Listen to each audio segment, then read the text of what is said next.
ভাই আমি এজেন্টের মাধ্যমে আসছি, এখন দ্বিতীয় নম্বর ভিসা চলতেছে। আমি এই ভিসা শেষ হওয়ার আগে দেশে যেতে চাই, আমার কি কোনো সমস্যা হবে? দেখেন ভাই, কথাগুলো একটু মন দিয়ে শুনেন। যারা নতুন আসছেন হয়তো বা আপনারা অনেকে অনেক কিছুই বুঝেন না। ধরেন আপনি এজেন্টের মাধ্যমে আসছেন, আসার পরে এখন আমরা দ্বিতীয় নম্বর ভিসা সব চলতেছে। আপনাদের মানে এই ভিসা শেষ হওয়ার আগে দেশে চলে যেতে চান, আপনার কাছে কি পাসপোর্ট আছে?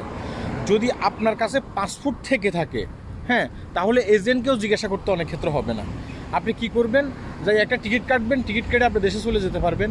হ্যাঁ, আপনি মানে যখন টিকিট কাটতে যাবেন তখন আপনি পাসপোর্ট নিয়ে যাবেন। পাসপোর্ট নেওয়ার পরে তারা ওই পাসপোর্ট দেখে দেখে হ্যাঁ আপনি টিকিট কেটে দেবে। মানে পাসপোর্ট দেখে দেখে যে ইনফরমেশনগুলো বসানোর দরকার সেই অনুসারে আপনি টিকিট কাটবে। টিকিট কাটার পরে আপনি দেশে চলে যেতে পারবেন।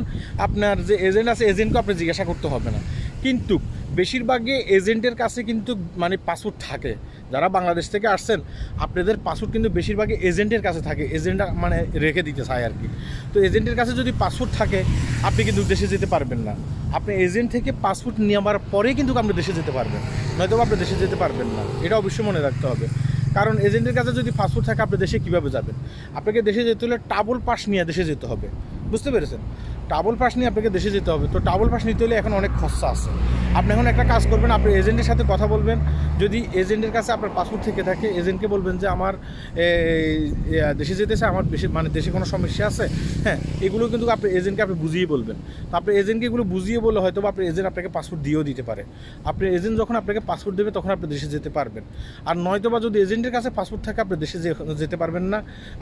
দেশে যেতে হলে আপনাকে ট্রাভেল পাস নিয়ে দেশে যেতে হবে। আশা করি বুঝতে পেরেছেন। আর ভিডিওটি শেয়ার করবেন যারা নতুন আসছেন তারা যেন ভিডিওটি দেখে একটু উপকৃত হয়। অনেকে অনেক কিছু বুঝেন না, আর যারা বুঝেন না অবশ্যই আমাকে বলবেন। আর আমাদের একটা ইউটিউব চ্যানেল আছে, ইউটিউব চ্যানেলে গিয়ে সবাই একটু সাবস্ক্রাইব করে রাখবেন। আমরা ইউটিউব চ্যানেলেও ভিডিও দিয়ে থাকি, সেখানে গেলে আরও বিস্তারিত আপনারা জানতে পারবেন। আল্লাহ হাফেজ।